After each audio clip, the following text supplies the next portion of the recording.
ఇక వివరాల్లోకి వెళ్తే స్థానికంగా ప్రజలు ఎదుర్కొంటున్న సమస్యలను తెలుసుకుని వాటిని పరిష్కరించేందుకు డివిజన్ స్థాయిలో పార్టీ కార్యాలయం ఏర్పాటు చేయడం జరిగిందని కాకినాడ సిటీ ఎమ్మెల్యే వనమాడి కొండబాబు తెలిపారు. 41వ division TDP co convener Mylapalli Vidyasagar ఏర్పాటు చేసిన పార్టీ కార్యాలయంను ఎమ్మెల్యే వనమాడి ప్రారంభించారు. కాకినాడ నగరంలో స్థానిక 41వ డివిజన్లో పార్టీ కో కన్వీనర్ మైలపల్లి విద్యాసాగర్ ఆధ్వర్యంలో ఏర్పాటు చేసిన తెలుగుదేశం పార్టీ కార్యాలయాన్ని ఎమ్మెల్యే కొండబాబు ప్రారంభించారు. ఈ సందర్భంగా ఎమ్మెల్యే కొండబాబు మాట్లాడుతూ పింఛన్లు, తాగునీరు, విద్యుత్తు తదితర సమస్యలను ప్రజల నుండి తెలుసుకునేందుకు స్థానికంగా టీడీపీ పార్టీ కార్యాలయాన్ని ఏర్పాటు చేయడం జరిగిందని అన్నారు. కూటమి ప్రభుత్వం అమలు చేస్తున్న సంక్షేమ పథకాలు ప్రజలకు అందే విధంగా చర్యలు తీసుకోవడం జరుగుతుందని అన్నారు. ముఖ్యంగా పేద ప్రజలకు సంక్షేమ పథకాలు అందకపోతే స్థానికంగా ఉండే నాయకులకు చెప్పినట్లయితే సంక్షేమ పథకాలు అందే విధంగా చర్యలు తీసుకోవడం జరుగుతుందని అన్నారు. తెలుగుదేశం పార్టీ నాయకులు, కార్యకర్తలు ఇల్లు, కార్యాలయాలే పార్టీ ఆఫీసులుగా మారాయని తెలిపారు. డివిజన్ ఇన్ఛార్జ్ విద్యాసాగర్ మాట్లాడుతూ 41వ డివిజన్లో నెలకొన్న సమస్యలను పరిష్కరించే విధంగా కృషి చేయడం జరుగుతుందని అన్నారు. దానికోసం డివిజన్ కార్యాలయాన్ని ప్రారంభించడం జరిగిందని అన్నారు. ఈ కార్యక్రమంలో సెట్టిబల్స్ కార్పొరేషన్ డైరెక్టర్ డాక్టర్ చప్పిడి వెంకటేశ్వరరావు, ఏఎంసీ చైర్మన్ బచ్చు శేఖర్, శివాలయం చైర్మన్ సురేష్, సిటీ అధ్యక్షులు మల్లిపూడి వీరు, శివాలయం చైర్మన్ గుమ్మల వెంకటేశ్వరరావు, మీసాల రమా సునీత, శ్రీనివాస్ చౌదరి, పాలిక నాని, పాలిక సాయి సూర్య, బాబురావు తదితరులు పాల్గొన్నారు. మా దగ్గర అట్టే వస్తున్నారు. ఏదైనా సమస్యలు ఉంటే వార్డులో ఉన్న నాయకుల దగ్గర, కార్యకర్తల దగ్గర అదే విధంగా వస్తున్నారు. సరే, ఏదైనప్పుడు కూడా ఒక వేదిక ఉండాలి. ఆ వేదిక ఏర్పాటు చేయడం జరిగింది ఈ రోజున. చాలా సంతోషం. ఈరోజు 41వ డివిజన్లో ఎక్కడైనా ఏదైనా సమస్యలు ఉంటే మాకు ఆల్రెడీ వార్డు ఇన్ఛార్జ్గా మా జొన్న వెంకటరమణ కూడా ఉన్నాడు.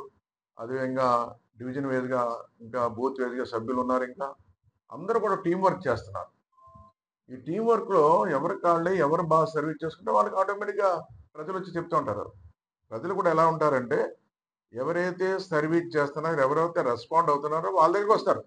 జనరల్గా మనం కూడా ఆ విధంగా పని చేసుకోవాలి. నాయకులైనా, కార్యకర్తలైనా, ఎవరైనప్పుడు కూడా అప్పుడే నాయకత్వం కూడా వస్తుంది. జనరల్గా ప్రజల నుంచి వస్తారు నాయకులు ఎప్పుడు కూడా, క్షేత్రస్థాయిలో కూడా. నేనేమంటానంటే ప్రభుత్వం ఎలాగ పనిచేస్తుంది, ప్రభుత్వం పనిచేస్తున్న విధానంలో సంక్షేమం వాళ్ళకి అందుతున్నాయో చూసుకోవాలి. అదేవిధంగా వాళ్ళకున్న సమస్యలు కూడా అడిగి తెలుసుకుని పరిష్కారం చేస్తే మీకు కూడా మంచి పేరు వస్తుంది.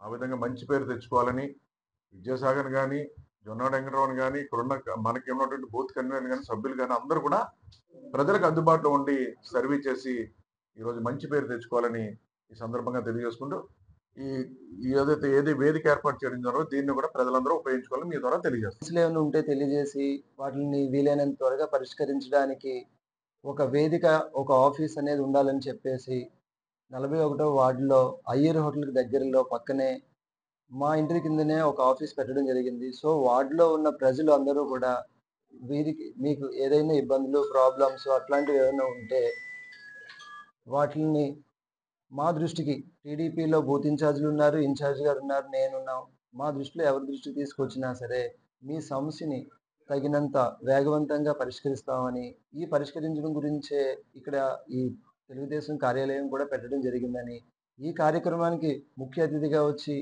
మమ్మల్ని ఎంకరేజ్ చేసి ఆశీర్వదించిన మన సిటీ ఎమ్మెల్యే వనమాడి వెంకటేశ్వరరావు గారికి ధన్యవాదాలు. అలాగే టౌన్ ప్రెసిడెంట్ వీరు గారికి, ఏఎంసీ చైర్మన్ బచ్చు శేఖర్ గారికి, మిగతా కూటమి మిత్రులకు, తెలుగుదేశం నాయకులకు, శ్రేయోభిలాషులకు ఈ కార్యక్రమానికి వచ్చినందుకు అందరికీ ధన్యవాదాలు తెలియజేస్తూ 41వ వార్డులో ప్రజలందరూ కూడా తెలుగుదేశం పార్టీని ఎన్నాళ్ళ నుంచి ఆదరిస్తున్నారు. అదేవిధంగా ఆదరించాలని, మీ సమస్యలు మా దృష్టికి తీసుకురావాలని, దాన్ని ఖచ్చితంగా మేము పరిష్కరిస్తామని తెలియజేస్తూ